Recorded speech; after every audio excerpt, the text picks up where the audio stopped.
proti tolikšni podražitvi in še ena stvar jih razburja. Ne vedo namreč, s čim se bodo ogrevali, ko bo 6. blok termoelektrarne prenehal delovati. Sosežig odpadkov so pred časom odločno zavrnili. Vesna Deržek-Sovinek. Cene kuponov, ki so na borzi, so v zadnjih 3 letih poskočile za 10-krat, zlasti zato, ker je Evropa, da bi čim bolj zmanjšala emisije, izdala manj kuponov za onesnaževalce. TEŠ je lansko leto končal z vrtoglavo 280 milijonov evrov težko izgubo.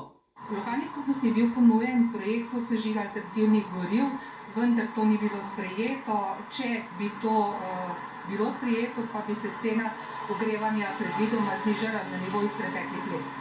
Glede na izračune je predviden 30 do 35% dvig stroška toplotne energije za uporabnike gospodinjskega, poslovnega in industrijskega odjema. Se ta odstotek lahko še kakorkoli zniža? Jaz menim, da ne.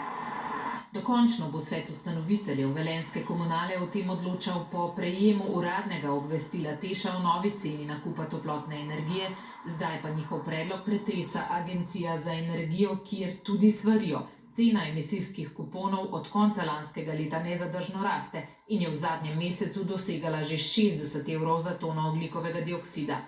Tako visokemu dvigu cene toplotne energije na mestni občini Velenje ostro nasprotujejo, pred kamero danes ne želijo. Kritični so tudi v velenjskem komunalnem podjetju.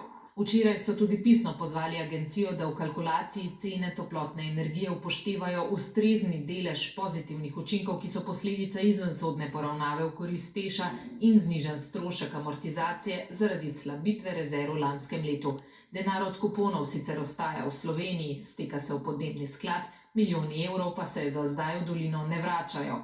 TEŠ je zadnjo 23% podražitev izvedel pred 2 letoma in pol. Spor, ki bi